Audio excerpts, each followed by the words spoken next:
안녕하세요. 잘 보이시나요? 음악 들리세요? 네. 한 주 동안도 잘 지내셨나요? 오늘은 임영웅의 나만 믿어요라는 노래를 시작을 합니다. 좋아들 하시나요? 좀 크게 해볼게요.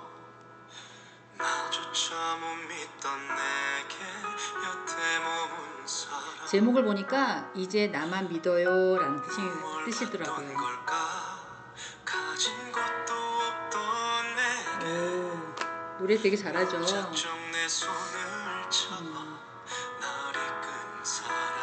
괜찮으시면 한번 들어보시면 좋을 것 같아요. 자, 음악 들을 때 이제 동영상 들을 준비 되셔야 될 거라고 믿고 움직여 보시고 어깨도 돌려보시고 편안하게 하신 다음에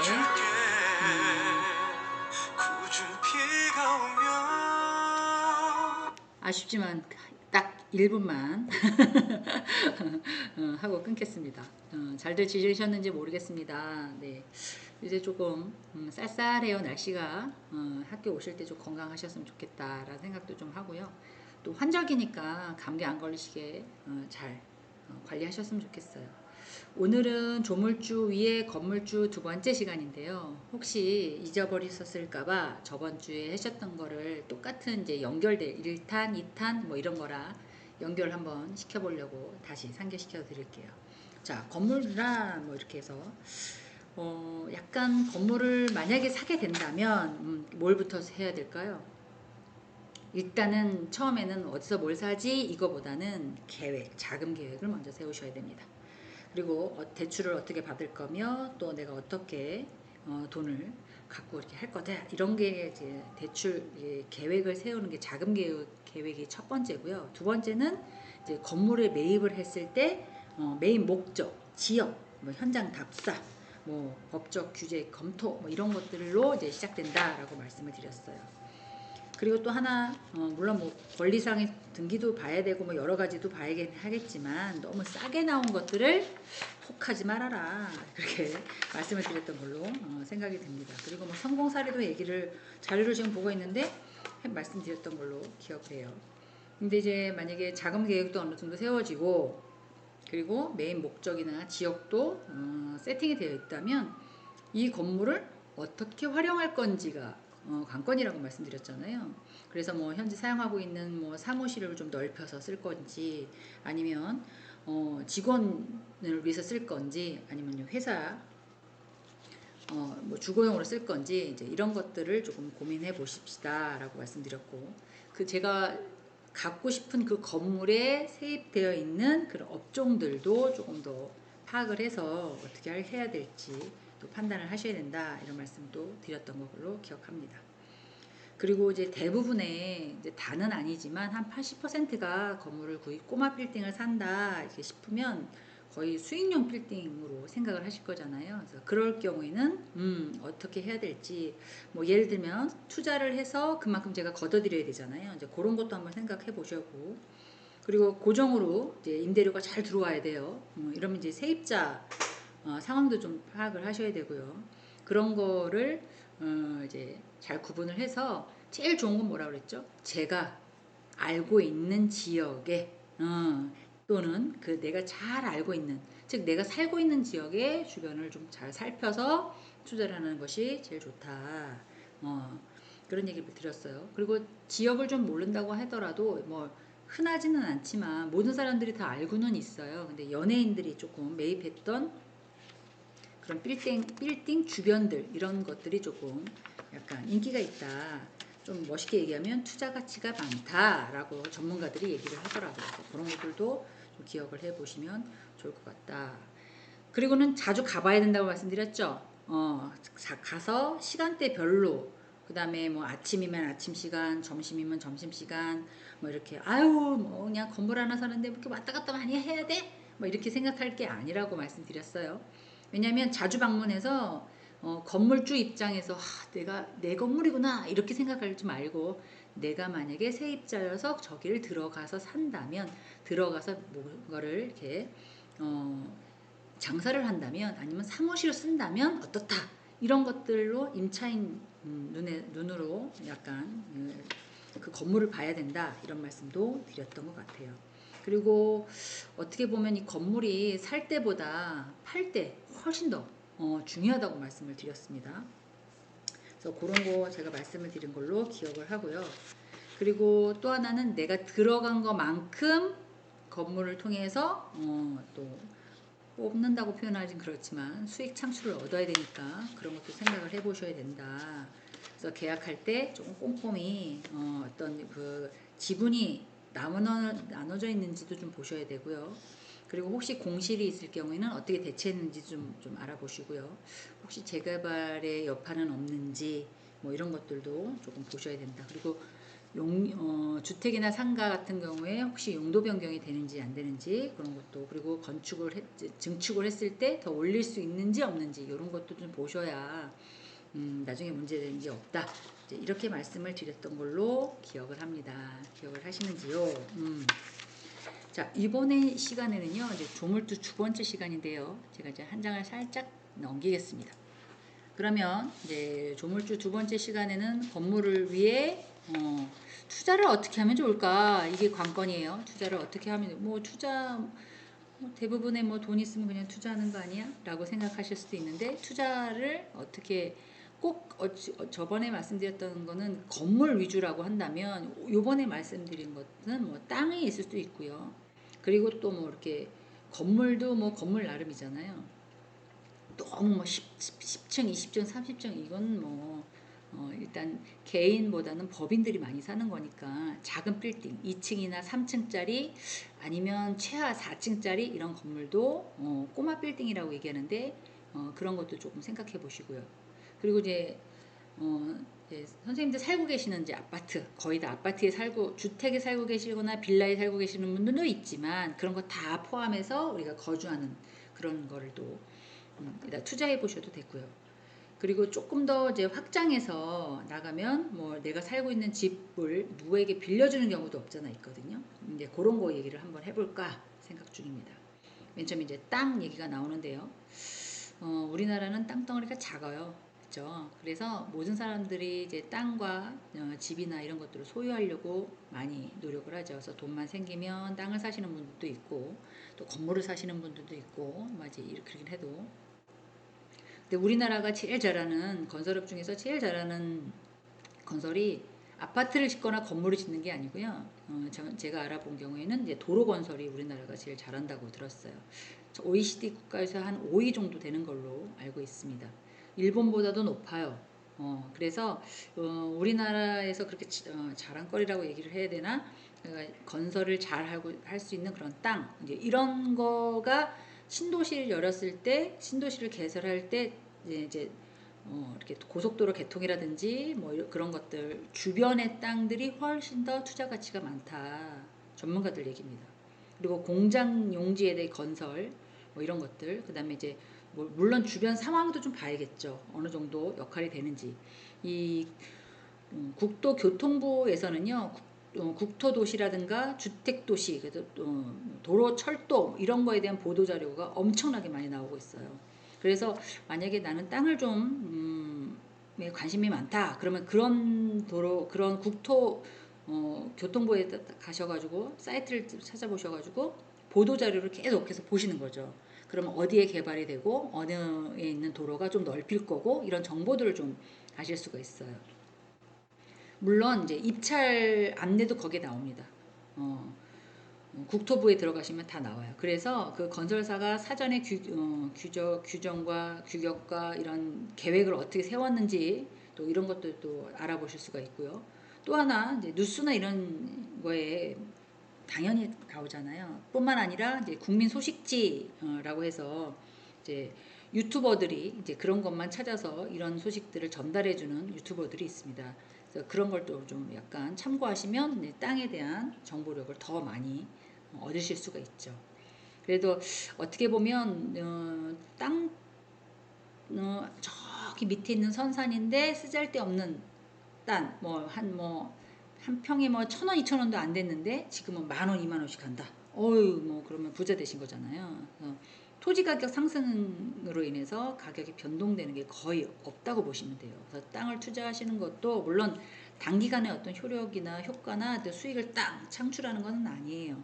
그렇지만 이제 서울시내에 있는 땅들은 너무 저기 취득하기가 힘들잖아요. 그래서 경기권, 충청권 조금 더 멀리 이렇게 뭐 자기 고향에 있는 땅들도 한번 생각해 보시는 것도 나쁘지 않다. 그 다음에 이제는 아파트인데요.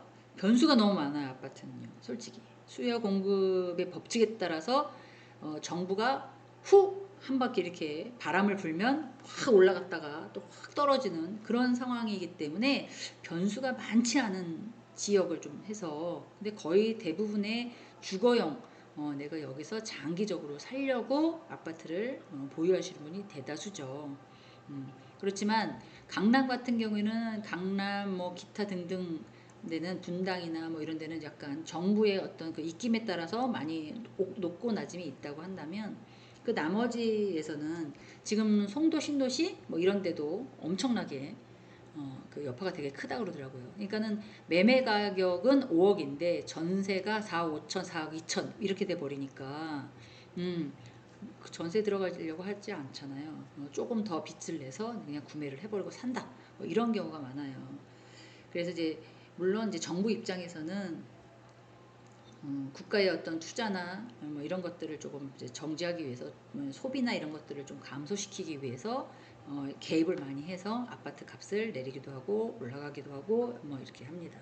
지금은 이제 지금 이 시대 2000년부터 2001년, 2002년, 2003년도 이때는 뭐 코로나라는 그 사회적인 변수가 이제 우리 경제를 좀 묶었어요. 그러다 보니까 이제 세금을 걷어들였던 이런 이제 세출이 많이 걷어들였던 자원이 이제 많이 제가 막 말을 더듬는데 막 지불이 됐죠. 세금이 많이 나갔잖아요. 그러다 보니까 이제 투자는 한계가 있고 세금 걷는 것도 한계가 있다 보니까 이제 중산층을 대상으로 해서 종합부동산세를 많이 걷어들였잖아요. 그러려다 보니까 공시지가를 올리는 그런 상황이 돼버렸어요. 그래서 이제 정부가 개입을 해서 똑같은 재산세를 하더라도 뭐 200만 원 냈는데 갑자기 300만 원 내면서 종부세가 뭐 400만 원이 나왔다든지 이런 경우가 되게 많았단 말이에요. 그런데 그런 거에 해당되지 않은 사람들은 아우 돈이 있으니까 당연히 내지 라고 얘기를 하실 수 있고요. 그리고 또 처음 겪으신 분들은 아니 난 열심히 재산세를 냈는데 또 세금을 붙여서 나한테 세금 이걸 내라 그러네 뭐 이렇게 이럴 수도 있고요. 하여간 이제 좀 약간 시비가 교차하는 그런 시기였습니다. 그래서 지금은 약간 2023년도에 접어들면서 그런 공시지가가 약간 내려가면서 세율이 좀 떨어지고 있는데 이게 이제 지속될 거냐 올라갈 거냐는 미지수죠. 근데 아직은 지금 이 정부를 들어설 때는 이제 유지할 거라는 게 전문가들 예상입니다. 그 다음 이제 빌딩이 있는데요. 이제 대출이 잘 나오는 꼬마 빌딩이라고 얘기했습니다. 그래서 이제 과거에는 꼬마 빌딩의 자금이 다 묶여 있는 어떻게 보면 엘리베이터도 없기 때문에 저층이라 관리도 규제도 좀 덜 받을 거고요. 그리고 이제 어떤 거를 사느냐 예를 들어서 뭐 은행이 들어가 있거나 아니면 뭐 약국 같은 게 들어가 있거나 병원 같은 게 들어가 있는 뭐 건물이다. 그러면 뭐 사람 항 좋은 거잖아요. 사람들이 많이 왔다 갔다 하는 동네이고 또 병원을 갔다 오고 은행도 갔다 오고 이러니까 그 건물의 가치가 높다는 거죠. 자, 그 다음에 이제 2022년도 조금 달랐습니다. 수익형 부동산이라고 그래서 에어비앤비가 무슨 뜻이냐면 집에서 자기가 살고 있는 집에서 이제 예쁘게 투숙객들이 잠깐 와서 주무실 수 있도록 약간 관리를 해준 다음에 빌려주는 거죠. 그럼 그걸 누가 찾나요? 예, 에어비앤비 사이트가 있어요. 사이트가 있어서 핸드폰으로 막 확인을 하면 들어가서 찾을 수 있게끔. 뭐 옛날에 민박이었다는 게 조금 더 업그레이드 되어 있어서 에어비앤비라고 얘기를 하고요. 그리고 충청권이나 경기권 사이드에만 가도 풀빌라라고 해서 코로나 시대에서 막 사람들이 막 엉켜 있지 못하게끔 가족 단위로 이렇게 그 안에서 이제 애들 물장구도 치고 뭐 고기도 구워 먹고 뭐 이런 걸로 그리고 쬐끄만 이제 호텔인데 뭐 약간 강아지도 데려올 수 있게끔 뭐 크리스마스 파티도 할 수 있게끔 뭐 이렇게 약간 만들어 놓은 그런 것들이 이제 유행이 되면서 사람들에게 활성화를 받죠. 지금 4, 50대들은 뭐 가본 적도 있으시고 안 가보신 적도 있으시지만 20, 30대 사람들은 이쪽 계통에 엄청나게 많이 수요가 생긴다라고 보시면 될 것 같습니다. 자, 그 다음에 한 장 또 넘겨볼게요. 꼬마 빌딩이 인기가 있는 경우는 투자의 비결 때문에 그런데요. 물론 우리가 부동산에다 투자하는 이유가 있겠죠. 왜냐면 화폐 가치가 많이 떨어졌어요. 근데 항상 올라가 있는 거는 땅하고 건물은 그대로 아니면 상승해 버리니까 이제 비율보다는 조금 더 집보다는 좀 부동산이 훨씬 더 낫다. 구매 저기 하기가 투자하기가 훨씬 더 낫다라고 얘기를 하는 거죠. 집값은 올라가고 이제 우리가 받는 임금이나 이런 화폐 가치는 떨어지기 때문에 대부분의 이제 자가를 갖고 계신 분들은 이제 힘들어 하시는 편인데 요새 20대, 30대 사람들은 그래서 뭔가를 이렇게 구매하거나 가지려고는 하지 않는다라고들 얘기를 하지만 그래도 열심히 버는 친구들은 자기 집, 자기 건물, 짧게 많은 돈을 벌어서 뭔가를 투자해서 길게 일을 안 하고도 쓸 수 있는 이런 것들을 많이 창출하려고 노력을 합니다. 그 다음 이제 소유자의 의지와 가치 상승 뭐 이렇게 얘기하는데 내가 아유 뭐 건물 사면 뭐해 아유 관리하기도 귀찮고 아유 청소해야 되고 뭐 이러실 수 있잖아요. 근데 요새 젊은 친구들은 그렇지 않는다는 거죠. 하나 딱 찍었어요. 지나갈 적마다 주문을 외운대요. 아 나는 저거 살 거야. 나는 저거 살 거야. 내가 가서 내가 저거 지금 정말 주인이 될 거야. 뭐 이런 식으로 한다고 하더라고요. 그래서 상황에 따라서는 젊은 친구들도 이제 소유하려는 의지와 뭐 이런 것들이 되게 강하면 이런 것들을 많이 투자를 한다라고 얘기를 하더라고요. 그 다음에 이제 꼬마 빌딩이 인기 있는 건 뭐가 있느냐. 이게 규제가 그렇게 아파트보다는 심하지가 않아요. 그래서 이제 제가 말씀드린 것처럼 아파트 빌딩이 좀 크면 엘리베이터라든가 소방이라든가 뭐 이런 거에 대한 약간 좀 그런데 꼬마 빌딩은 그렇게 많지 않다 보니까 다르다는 거죠. 그래서 사람들은 아파트 상가 건물 뭐 이런 거 위주로 이제 구매를 하려고 많이 노력한다라는 게 이제 전문가 의견이더라고요. 그분들은 이제 중개업을 하시는 입장이다 보니까 선호하는 게 있잖아요. 그래서 그런 것들을 합해서 이제 저한테 얘기를 해주시더라고요. 그럼 어떤 효과가 있느냐? 물론 보유세와 증여세는 주택보다는 훨씬 더 낮습니다. 즉 보유하고 있는 재산의 가치는 비슷하지만 세금을 납부하는 그런 거에 대해서는 조금 절세라고 표현하기 좀 그런데 조금은 세금을 덜 내더라. 그리고 대출하고 뭐 이런 것들도 조금 주택보다는 훨씬 더 유두리가 있더라. 주택은 뭐 어느 정도까지 이게 기준치가 있지만 이런 건물 같은 경우에는 이제 훨씬 더 대출금이 더 많이 나오더라. 뭐 이래서 절세 효과가 있더라. 꼬마 빌딩을 살려고 하는 사람들은 아까 수익률에 대한 희소성 그래서 이제 어떻게 보면 임차인이 잘 만나는 경우에는 어때요? 꼬박꼬박 월세를 또 주고 막 이럴 거니까 좋잖아요. 그리고 또 뭐 시세 차이를 동시에도 기대할 수도 있고 그리고 아 죄송한데 요번에 다른 데는 아시죠? 제가 보증금 조금만 받고 월세 조금 받았는데 이번에 조금 올릴 거예요. 다음 계약 기간 때는 그렇게 알고 계세요? 이렇게 통보하면 네, 그럴게요. 뭐 이렇게 된다는 거잖아요. 이제 세입자가 좋으시면 그런 게 수익률에 대한 희소성이 있는 거고요. 또 이제 법인인 경우에는 이제 군말 없다는 거죠. 그리고 누가 얘기를 하시든가 그 법인 회사에 임대를 줬더니 자기네 통장에서 매월 25일이면 25일, 20일이면 20일 이렇게 딱딱 계좌 이체를 시켜주더래요. 아, 요번에 왜 돈 안 넣었어요? 이렇게 말할 건도 없더라는 거죠. 그래서 아우 야, 개인보다는 법인한테 빌려주는 게 훨씬 더 좋더라. 뭐 이런 얘기도 제가 들었던 걸로 기억을 합니다. 그다음에 관리 방법, 요새는 또 이게 빌딩을 관리해주는 업체가 있는 거 아십니까? 그래서 거기에 맞춰서 이렇게 약간 청소도 해주고요. 뭐 다 그렇게 해주죠. 근데 단층이었는데 이제 음식점을 하시는 데가 있었어요. 그래서 앞에 있는 공간을 없애고 이제 주차 시설로 이렇게 근데 주차 시설이 끼케야 10대나 한 15대 정도밖에 안 들어가요. 근데 그 손님이 오셔서 주차를 하고 이렇게 음식점에 들어가셔도 되는데 그 집 주인은 어떻게 했냐면 관리사를 두는 거죠. 주차 관리사. 그래서 이제 본인이 직접 되지 못하게 무조건 주차를 그 관리인한테 꼭 맡기게끔. 그래서 나와서 뭐 예를 들면 발리 파킹 해드릴게요. 여기는 발리 파킹이 전용입니다. 주차 공간이 너무 어렵고 대시기가 힘드시니까 저희가 하고 키 몇 개 놓을게요. 근데 이제 한편으로는 이제 호불호가 확 갈리는 게, 아, 뭐 주차 이거 해주고 뭐 돈 받으려 그래요? 뭐 이러시는 분들도 있지만, 대우받는 느낌, 호텔처럼 딱 왔을 때 놓고 가면 알아서 주차를 해주는구나. 그래, 뭐 2,000원 정도 낼게. 뭐 이렇게 생각하시는 분들도 있어요. 그래서 이런 그 약간 작은 빌딩을 가게로 운영하시면서 이런 주차 관리를 1,000원, 2,000원 받으면서 하시는 경우 엄청나게 많잖아요. 이제 그런 경우를 얘기하죠. 근데 대부분의 이렇게 이제 도심지에서 이런 경우가 꽤 많다고 보시면 될 것 같아요.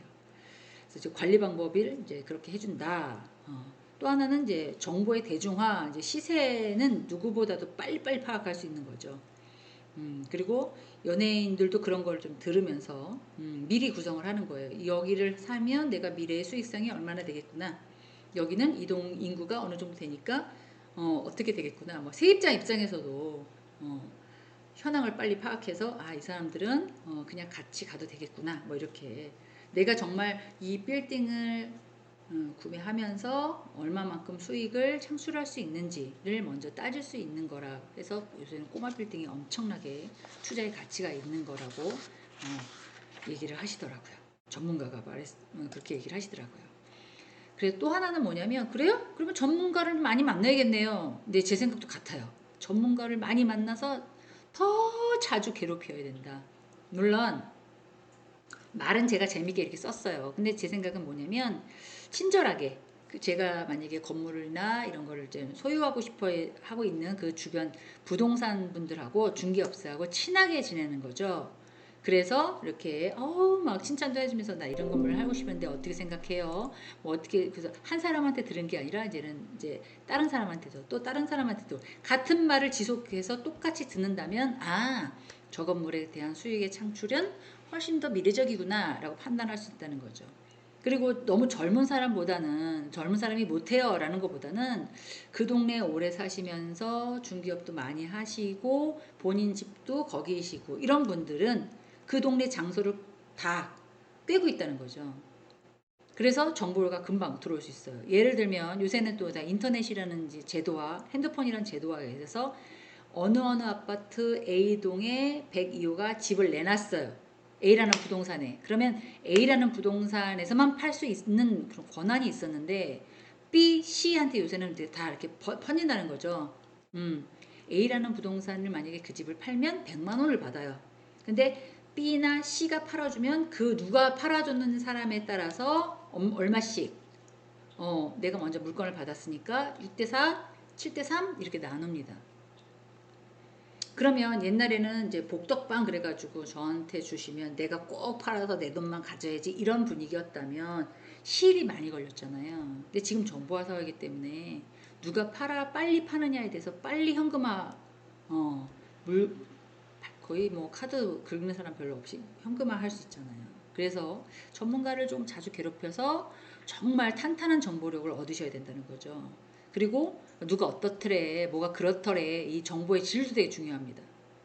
그래서 이제 정보를 얻으려고 하는 이제 시간과 또 양과, 왜냐하면 임차인하고 전 임차인하고 중개사하고 이렇게 짜고 빨리 넘길 수도 있는 거고요.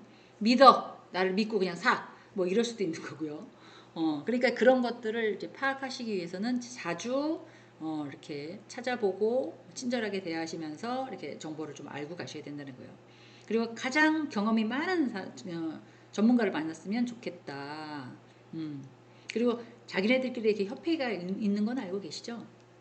공인중개사 무슨 지구장, 뭐 누구 지구장, 의정부 가능동 지구장, 누구 지능장 이렇게 해가지고, 그래서 의정부에서 뭐 양주 이렇게 무슨 북부 모임 이렇게 또 되어 있습니다.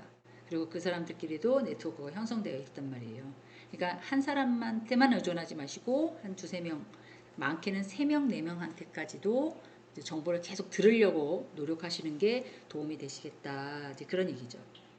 그 다음에 이제 그린생활시설에 대한 이해를 충분히 하셔야 돼요. 요새는 모든 게 다 그린생활시설이라고 보시면 돼요. 아주 작다 하더라도 1층이 어떻고 뭐 1종이 어떻고 2종이 어떻고 제가 그런 말씀을 살짝 드렸어요. 그래서 1종은 바닥 면적이 뭐 1000제곱미터 미만이면서 뭐 슈퍼나 아니면 편의점이나 뭐 의약품이나 뭐 이런 것들이 있으면서 휴게 음식점이 300제곱미터 이상 미만이면서 뭐 주요 술 판매가 안 되는 그런 사무실이나 우체국이나 일반 사무실이 들어 있어야지만 1종 이렇게 이제 법적으로 나와 있어요. 2종은 공연장이나 500제곱미터 이상 뭐 자동차 영업소, 서점, 사진관, 일반 음식점, 뭐 동물병원, 뭐 골프 연습장, 도서관, 뭐 노래방 이렇게 뭉쳐 있는 게 2종이에요. 그러니까 여기는 왜 그냥 지저분하고 여기는 뭐 이렇게 또 어떤 그 생활 그린 시설을 건물을 보실 때는 1종과 2종으로 구분하셔서 내가 듣기로는 이렇고 뭐 이렇게 했구나 1000km와 500m 이렇게 나눠져 있구나 이렇게 이해를 하셔야 된다는 거죠. 그리고 만약 이제 리모델링이나 신축 그리고 건축 허가 표시의 규정에 대해서도 이제 숙지를 하고 가셔야 된다는 거죠. 그래서 그린 시설을 그린 시설 주택은 이제 가격이 좀 저렴한 편이라고 보시면 될 것 같아요. 시세에 대해서. 그래서 관리비나 대출이나 이런 걸 고려했을 때 내가 이런 거를 구매하면 나올 거지. 대출은 어느 정도 나올 건지, 그럼 어느 정도 내가 커버를 할 수 있어야 되는 건지 이런 것도 좀 알고 계셔야 되고요. 거기가 상업지역인지 주거지역인지도 또 상황에 따라 다릅니다. 주거지역은 아무래도 조금 조용하겠죠. 사람들이 사는 거에 따라서. 우리 아파트는 시끄러운데 막 이렇게 얘기하실 수 있지만 그거는 이제 층간소음인 거고 주거지역은 아무래도 이제 주거지역으로 나와 있는 그 지역 구분에 대해서 상업지역하고는 조금 다릅니다.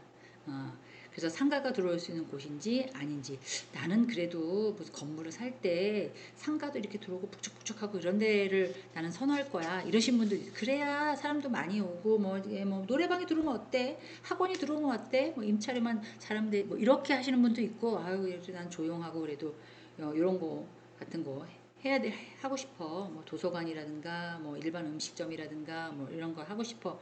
그러면 또 거기에 맞춰서 또 거기에 맞는 이제 꼬마 빌딩을 구매하셔도 나쁘지 않다는 거죠. 그러니까는 우리가 알고 있는 국가에서 만들어 놓은 이런 정보들이라든가 규제 뭐 이런 것들을 좀 숙지를 하고 가셔야 나중에 뭐 꼭 건물을 사고 안 사고가 떠나서 건물을 살 마음이 있으시면 그런 것도 좀 보셔야 된다.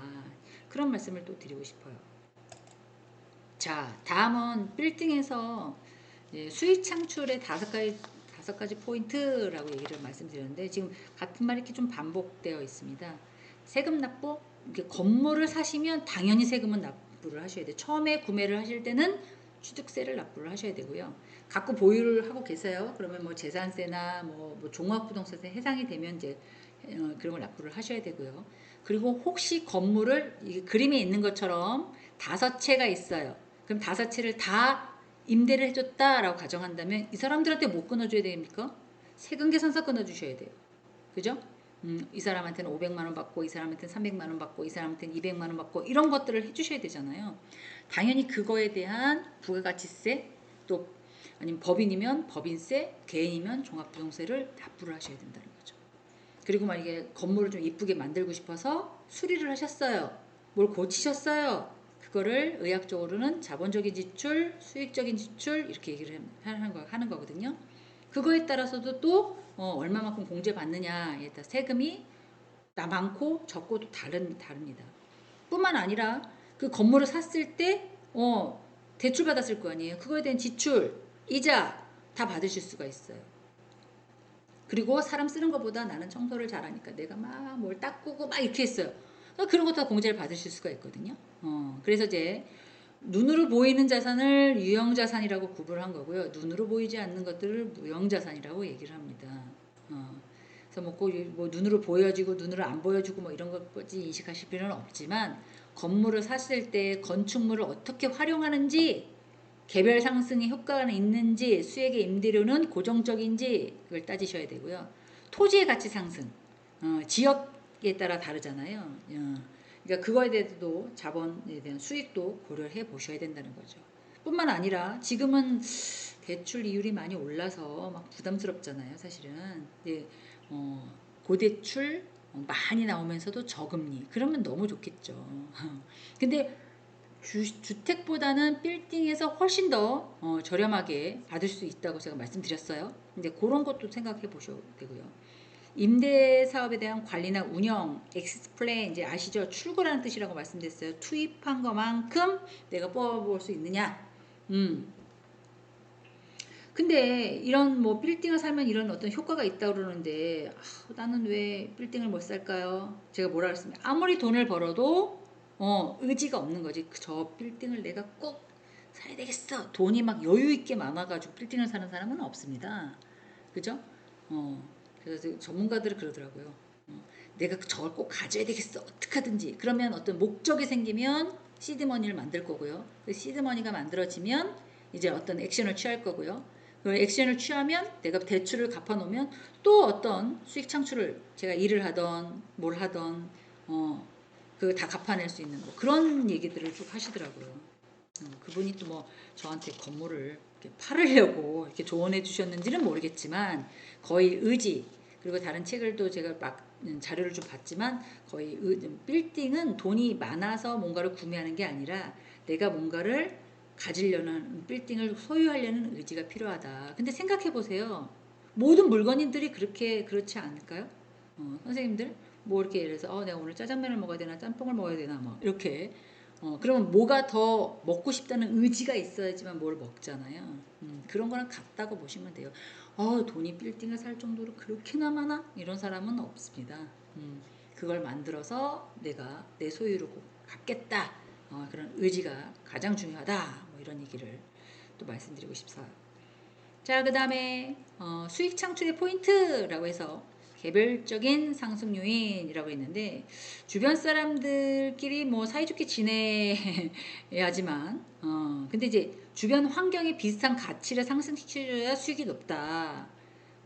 근데 이제 제 생각은 조금 다른 게 서로 상권이 같은 사람끼리는 업종이 다른다고 하더라도 시샘을 합니다. 세상에 또 그런 게 없으면 재미가 없죠. 저는 크리스찬이라 말씀드린 건데 왜 저는 주변 사람들이 저를 이렇게 미워하고 왜 이렇게 그냥 막 그런지 저런 사람이 제 옆에 왜 있는지 잘 모르겠어요. 뭐 이런 사람들이 있어요. 얘기를 해보면 근데 이제 누군가가 그러시더라고요. 아마 더 연단하라고 본인의 스스로 더 갈고 닦고 인내하고 연단하라고 그런 분을 붙여주실지 않았을까요? 그렇게 얘기를 하길래 저도 그 말에 동의한다. 제가 그랬습니다. 누구를 딱 물론 친구는 내가 딱 봐서 그 사람하고 마음에 들어요. 그럼 친구를 하겠지만 친구도 아니야. 근데 그 사람하고 꼭 같이 일을 해야 돼. 진짜 짜증나 죽겠어. 무슨 말할 때마다 예쁘게 안 받아들이고 막 삐뚤하게 받아들여. 이런 사람들이 있잖아요. 근데 그분도 우리를 보고도 그렇게 그럴 것이고 또 우리는 안 그런데 상대가 우리 보고 또 그렇게 할 거고 또 이럴 거라고요. 생각의 차이가 다 다른데 여기서 말하고 싶은 건 주변 환경과 비슷한 가치를 가지고 있어야 된다는 거죠. 즉 주변 사람들과 사이좋게 지내야지만 된다는 거예요. 요번에 얼마 찍었어? 모르겠어요. 사람들이 카드를 안 내고 다 현금으로 내고 가네. 나 너무 기분 좋아요. 말하면 국세청에다 전화하는 거. 여보세요. 여기 어딘데요? 저 사람 카드를 안 쓰고 내부 고발 많이 있습니다. 그러니까는 약간 그런 것들도 기억을 하셔야 된다는 거죠. 그러니까 주변에 있는 사람 관계 복이라고 해야 되나요? 대인관계 역할 뭐 그런 거는 이제 그 사람이 나한테 그런 식으로 얘기했기 때문에 내가 말을 그렇게 할 수밖에 없었어라고 많이 얘기를 하시는데 그게 아니라 제가 중심이 되는 거죠. 제가 만약에 그렇게 하면 저 사람이 그렇게 받아들인다. 근데 보통 사람들은 다 그래요. 그래서 그런 주변에 조금 나한테 싫은 소리를 하고 귀에 거슬린 얘기를 하는 사람이 주변에 있다. 그러면 생각하세요. 나를 너무 사랑하셔서 내 주변에 이런 사람을 보내주시는 거는 내가 더 연단이 되고 단단해지는 사람이 되라고 그러나 보다. 이렇게 기억하시면 될 것 같습니다. 그래서 임차인에 대한 변경, 용도의 변경, 뭐 수선, 증축, 신축, 끊임없는 관리를 하는 것들이 수익의 창출의 첫 번째 포인트라고 보시면 돼요. 그러면 임대료 상승? 이거는 내 맘대로 100만 원 받았다, 200만 원 받았다, 300만 원 받았다 이렇게 할 수 없는 거잖아요. 부동산의 정책도 좀 봐야 되고요. 시세도 좀 봐야 되고요. 그리고 우리 건물에 대한 가치도 제가 정확하게 판단을 할 줄 알아야 된다는 거죠. 바로 옆에 있는 빌딩이 우리 거보다 새 거예요. 같은 평수인데 거기는 얘들 100만 원 달라고 그래요. 근데 우린 좀 낡았어요.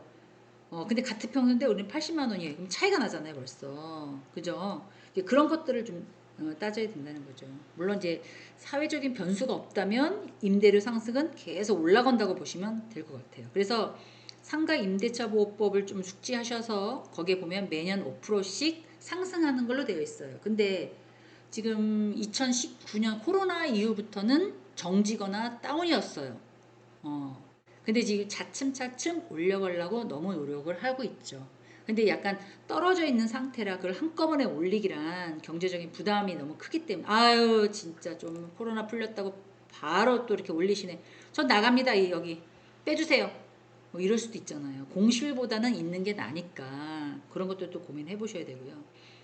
너무너무 마음에 안 들어. 내 건물에 살고 있는 사람이 너무너무 마음에 안 들어. 임차인 변경도 또 보셔야 된다는 거죠. 그래서 웃기는 소리인지는 잘 모르겠는데 누가 그러시더라고요. 임차인을 볼 때 면접을 본대요. 그런 데도 있대요.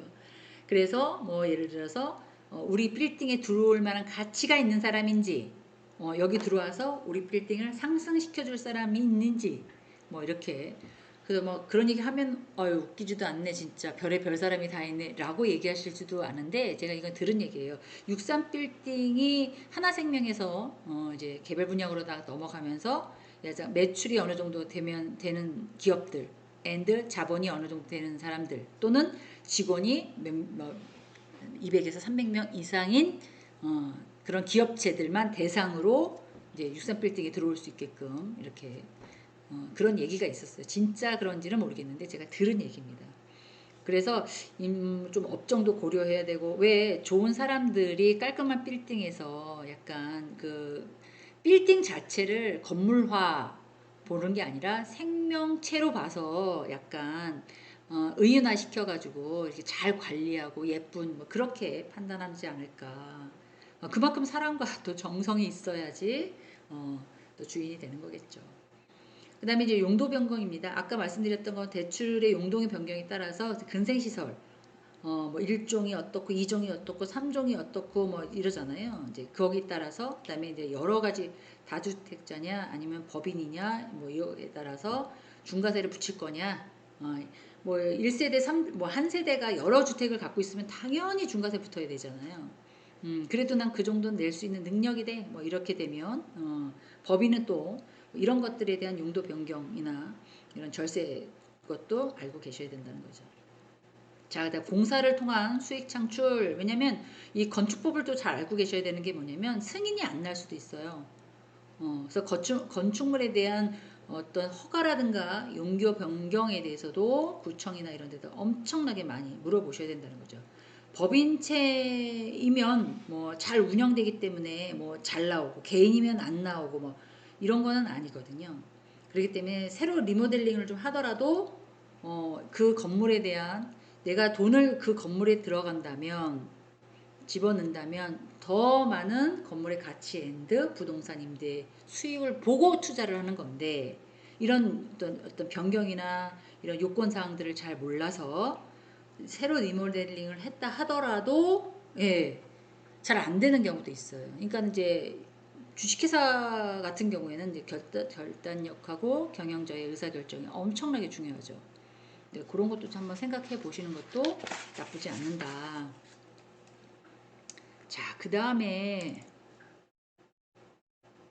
저는 또 말이 빠를 수도 있어서 나름 천천히 얘기한다고 말씀을 드렸거든요. 그리고 웬만하면 이제 시간을 맞추려고 엄청 노력하는데 생각보다 챕터가 또 얘기할 게 되게 또 길고 많고 또 그러네요.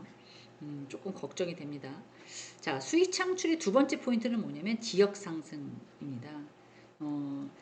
좋은 건물을 만나고 싶으냐? 그럼 어떻게 해야 돼요? 라고 아주 짤막한 질문을 전문가에게 던지잖아요. 그럼 그 전문가가 뭐라고 그러냐면 첫 번째, 두 번째, 세 번째에 답을 하는데 그 세 번째 답이 모두 다 첫 번째, 두 번째, 세 번째 답이 모두 다 입지 분석이야. 입지 건물은 무조건 입지가 중요해 라고 대답을 했어요. 그러면 건물을 위주로 지금 꼬마 빌딩이라는 건물을 위주로 저희가 지금 얘기하고 있잖아요. 그러면 입지, 레버리지 효과, 매도와 매수의 타이밍 중요하거든요. 그래서 상권이 어느 정도 돌아가느냐, 입지가 좋은 곳에 투자하는 것은 당연하고 입지를 기반하여 현재는 물론 미래도 예측할 수 있다. 금방금방 나가요. 안 팔거나 금방 나가거나 가격이 엄청 비싸거나 내가 살려는 것보다. 그런데도 그러면 평생 그 사람이 갖고 있느냐, 그건 아니라는 거죠. 그걸 팔고 더 좋은 거를 가질 수 있다는 거죠. 이 레버리지 효과 지렛대 같은 거잖아요. 지렛대 이렇게. 조금 현실적으로 얘기하면 그 시계축 똑딱 똑딱 하는 이런 시계축 같은 거. 그래서 사람이 너무 좋을 때도 있고요, 건강할 때도 있고요, 좀 아플 때도 있고요, 그리고 사람이 기분 좋을 때도 있고요, 좀 우울할 때도 있고요. 뭐 이런 거잖아요. 그 건물도 마찬가지죠. 지렛대 효과라고 해서 건물이 잘 될 때도 있고요, 또 안 될 때도 있고요. 여기는 깨끗하고 이쁜데 왜 이렇게 상가가 오랫동안 비어 있을까? 왜 사람이 죽은 건물이야, 유령 건물이야, 유령 건물. 여기 들어가면 안 돼. 여기는 들어가서 활성화가 안 돼. 그래서 오랜 시간이 걸리는 건물이 있어요. 보셨나요, 주변에? 저는 본 것 같아요.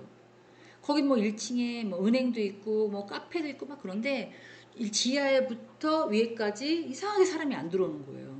뭐 그렇게 뭐 소문이 난 것도 아닌데 그런 이제 있다는 거죠. 성공해서 건물에 투자해서 성공을 내려면 이제 이런 것도 또 좀 파악을 하실 수 있어야 된다는 거죠. 사회적인 현상을 좀 이해하고 주변 상황을 좀 파악한 다음에 어떻게 해야 이게 좋은, 물론 마냥 좋을 수는 없죠. 조물주가 모든 사람을 공평하게 만들었다라고 얘기를 하잖아요. 그래서 누구에게는 어떤 재능이 있으면 누구에게는 뭐 이렇게 뭐 자식이나 배우자의 복이 없고, 누구는 뭐 그런 복이 있으면 뭐 또 재물의 복이 없고, 뭐 여러 가지 상황이 있잖아요. 모든 게 다, 그러니까 제일 평범한 게 제일 좋아, 뭐 이런 얘기들을 하시잖아요. 그러니까 건물도 그런 효과가 있다라는 거죠. 또 매도와 매수, 이게 지역의 변화에 따라 좀 다르고요. 자꾸 정부에서 개입한다고 아까도 말씀드렸는데, 이런 정부의 개입과 자체적인 상황에 따라서도 또 다릅니다. 물론 그 건물을 사서 리모델링하고 가꾸고 막 이렇게 해서 잠재된 가치를 막 올라가서 어느 정도 끝까지 딱 쳤어요.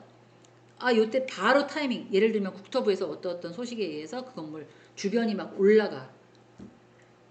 관련 뉴스에 보면 어때? 그러면 바로 팔아버리는.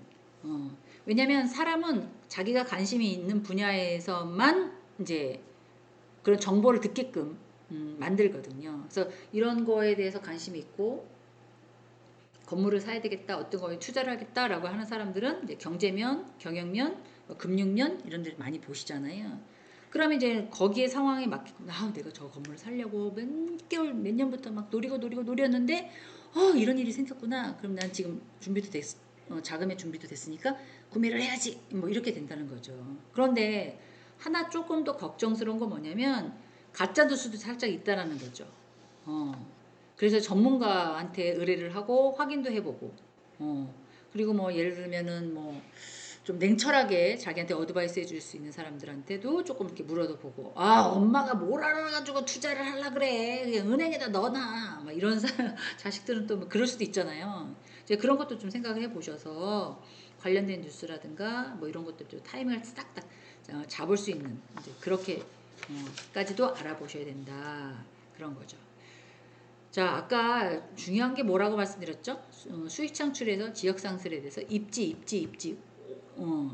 같은 말이라고 보시면 돼요. 제가 글씨가 좀 작아서 잘 안 들여다보실 수도 있지만, 저번 시간에 말씀드렸지만 제가 자율전공 학부에다가 그 A4 용지 2박스를 갖다 놨어요. 그래서 그 언제든지 프린터가 가능하게끔 만들어 놨으니까 뭐 한 장을 해갖고 가셔도 되고 2장을 해갖고 가셔도 되고 뭐 자유롭게 해갖고 가셔도 된다고 말씀드렸어요.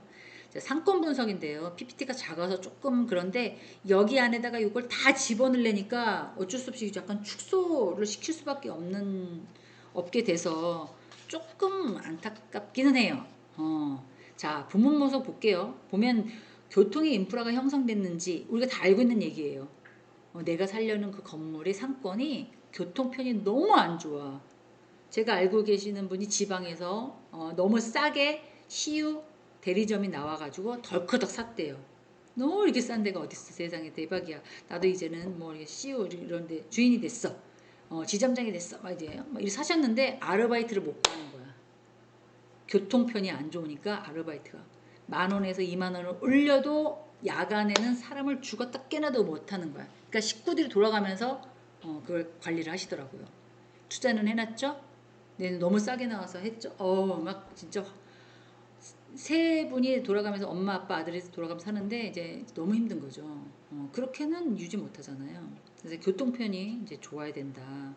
지하철, 다리, 뭐 터널, 뭐 이런 것도 공영 주차장 이런 것들도 너무 이제 뭐 가까이 붙어 있으면 너무 좋겠지만 우리 건물에서 조금만 더 가시면 뭐가 있어요. 이렇게 돌아가시면 뭐가 있어요. 이게 길 건너면 주차하고 이렇게 오세요. 뭐 이럴 수 있는 거잖아요.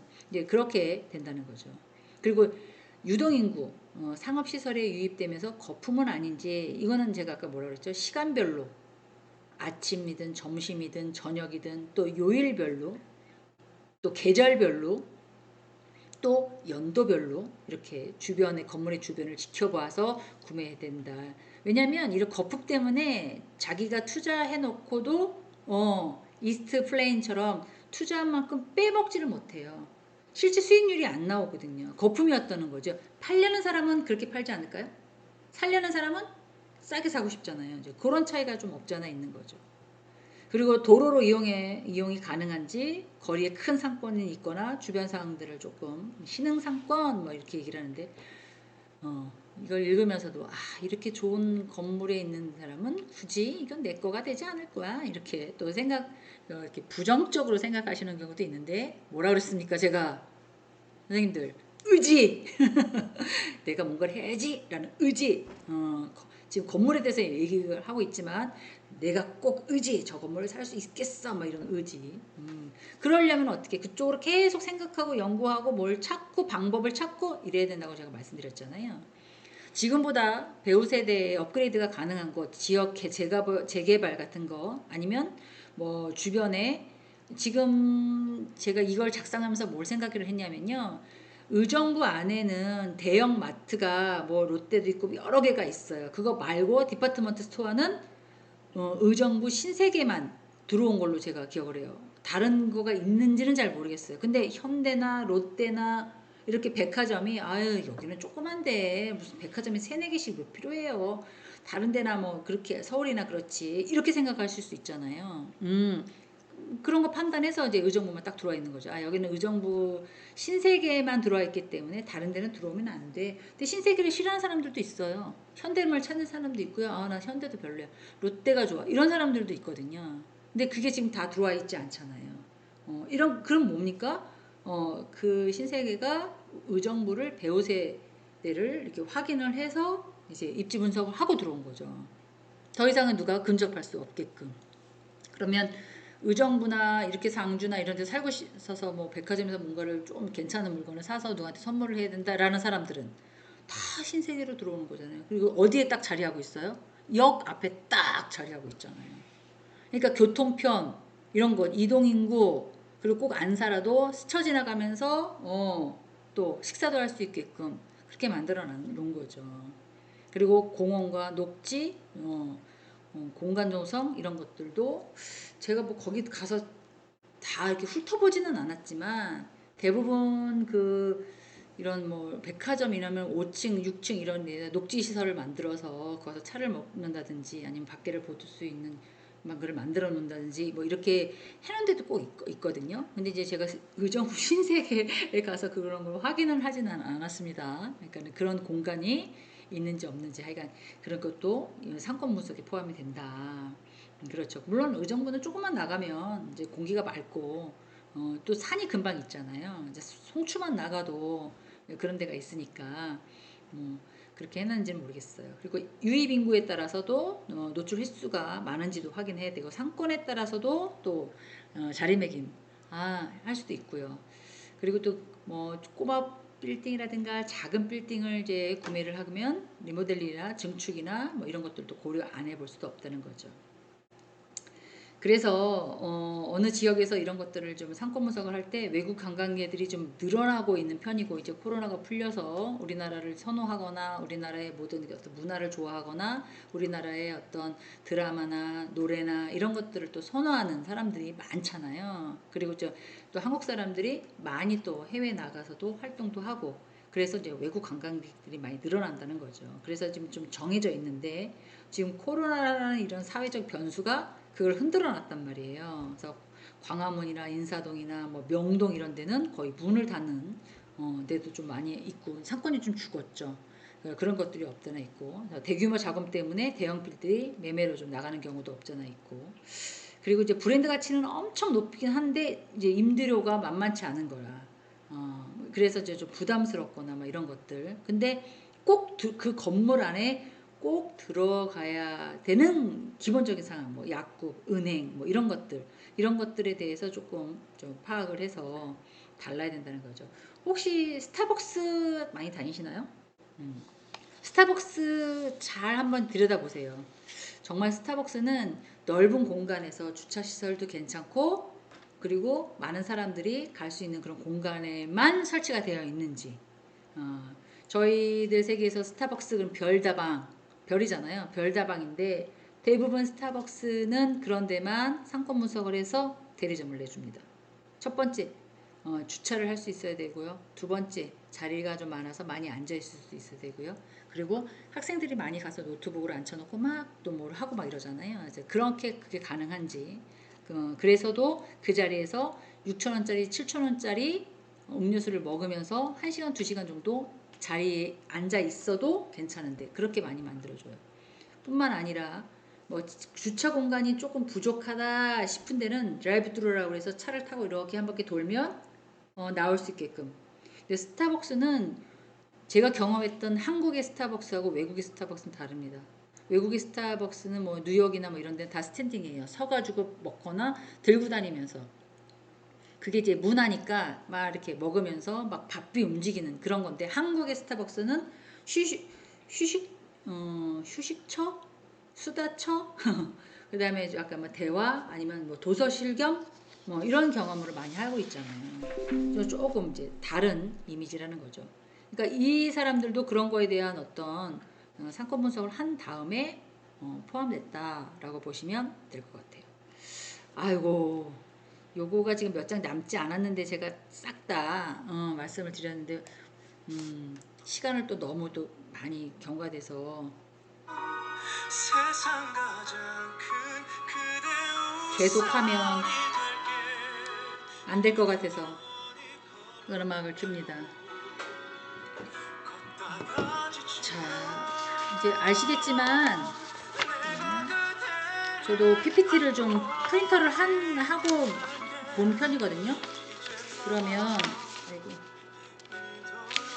여기 맨 뒷장에 보면 제 문제를 2개 정도 해놨잖아요. 근데 이거는 프린터물을 보시고도 이렇게 적으실 수도 있고요. 제가 말씀드린 것들을 좀 기억하고 있다가 적으실 수도 있고요. 그리고 서치나 이런 게 가능하신 분들은 이제 인터넷도 찾아보시고 아 이렇구나 그래서 해보셔도 되고 상관은 없습니다. 근데 안 해오시면 이걸로 중간고사, 기말고사를 드려야 되기 때문에 안 해오시면 점수를 드릴 수가 없어요. 제가 비대면이 아니면 여러분들이 제 말을 얼마나 경청하고 잘 들어주셨으며 내가 또 질문을 했을 때 대답을 잘 해주셨느냐에 따라서 성적을 드리겠지만 비대면이라고 제가 선생님들을 안 보고 있잖아요. 그죠? 그래서 과제를 꼭 해갖고 오셔야 되고요.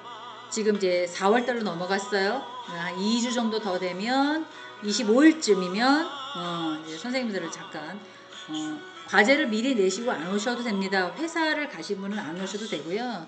학교에 오실 수밖에 없는 상황이신 분들만 오셔가지고 저한테 자료를 내시고 피드백을 좀 받으려고 그래요. 용어가 좀 어렵고 뭐 이러니까 참 듣기 편한 상식인데 용어가 좀 어렵거나 좀 개선할 수업에 대해서 개선할 방법에 대해서 제가 여쭤보려고 하는 거니까 기억하고 계셨다가 25일쯤이면 저를 한번 만나서 인사 한번 드리고 싶다. 그렇게 이해하시면 될 것 같아요. 조금 남아있는 것들은 다음에 하고 또 다음에 또 이어서 하겠습니다. 아이고 죄송합니다. 좀 늦어서. 감사합니다. 다음 주에 뵐게요.